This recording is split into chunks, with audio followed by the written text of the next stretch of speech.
Assalamualaikum warahmatullahi wabarakatuh. Alhamdulillahirabbil alamin.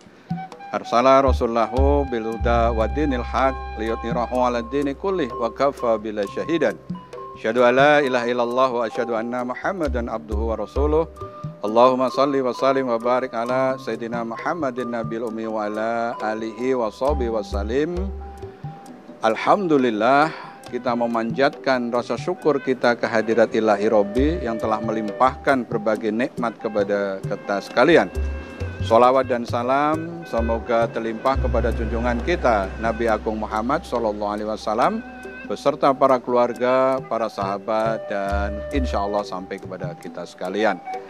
Ayah, bunda, para santri Al-Azhar Body School yang saya hormati, pertama-tama kita senantiasa tetap menunjukkan satu rasa syukur kita atas kondisi apapun yang kita terima.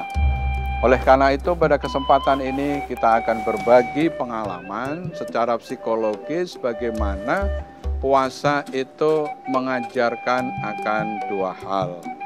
Kita tahu bahwa ibadah puasa adalah sebuah ibadah yang sangat rahasia yang diberikan kepada umat muslim khususnya, meskipun pada agama-agama yang lain itu ada. Tetapi di dalam agama Islam, puasa adalah sesuatu yang sangat istimewa. Nah, pada kesempatan ini kita akan berbagi pengalaman bagaimana tatkala seseorang itu menghadapi permasalahan dikaitkan dengan proses berpuasa. Kita tahu bahwa kita tidak bisa memilih masalah. Kalau kita bisa memilih masalah, mungkin kita akan memilih tidak ada kondisi yang seperti ini. Tetapi yang bisa kita pilih adalah sikap terhadap permasalahan. Nah, sikap terhadap permasalahan itu ada dua, yaitu berdasarkan sebuah hadis, sungguh sangat luar biasa urusan orang mukmin itu. Di dalam riwayat yang lain, sungguh sangat luar biasa urusan orang muslim itu. Semua menjadi kebaikan. Yaitu apa? Tatkala dia memperoleh nikmat, maka kemudian dia bersyukur, itulah kebaikan padanya. Dan tatkala memperoleh dia ujian, dia bersabar, dan itulah kebaikan untuknya.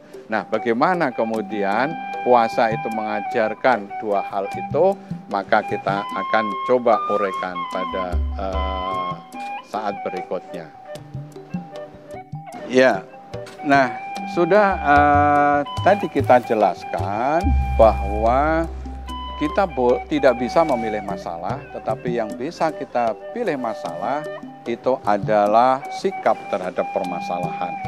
Nah, bagaimana kemudian puasa itu mengajarkan dua prinsip yang sangat luar biasa. Kalau di dalam psikologi disebut dengan coping behavior, yaitu bagaimana seseorang menghadapi permasalahan. Kalau di dalam agama, maka kemudian bisa juga disebut sebagai coping religius, yaitu apa? Syukur dan bersabar. Yang pertama itu adalah berkaitan dengan proses bersyukur. Syukur adalah sebuah sikap tatkala seseorang itu memperoleh nikmat. Nah, kadang-kadang orang menganggap bahwa itu hal yang biasa, itu sih setiap orang bisa melakukan, padahal itu adalah sebuah nikmat, yaitu sikap terhadap nikmat. Nah, oleh karena itu, tatkala kita berpuasa, maka mulai dari pagi sampai sore kita diajarkan untuk berjauhan, untuk ada jarak antara diri kita dengan nikmat itu. Bagaimana kemudian kita merasa haus, kita merasa lapar, sehingga pada saat sore hari maka kemudian kita merasakan betapa nikmatnya tatkala kemudian dengan seteguk air itu. Nah, oleh karena itu puasa mengajarkan kepada kita dengan seteguk air, dengan sebutir korma, maka kemudian sudah sangat luar biasa. Secara otomatis kemudian terhadap nikmat-nikmat yang lain, maka kita bisa menghargai bahwa ternyata betapa mahalnya sebuah kesehatan, betapa mahalnya tatkala kemudian kita ini tidak bisa bertemu dengan orang lain. Bahkan ada larangan untuk mudik, padahal itu adalah bagian dari tradisi kita, masyarakat Indonesia, masyarakat yang penuh dengan kegotong royongan. Nah, oleh karena itu disinilah kemudian puasa mengajarkan kepada kita pada aspek kesyukuran. Syukur itu bisa dilakukan dengan apa?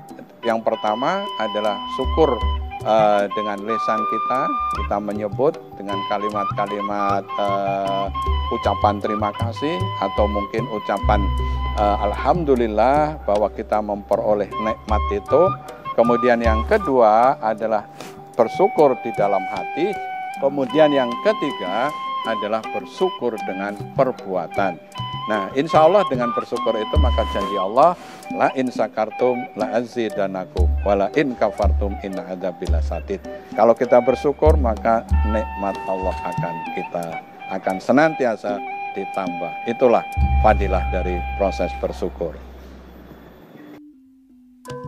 Ya, jadi tadi sudah disebutkan bagaimana kemudian kita melakukan proses bersyukur.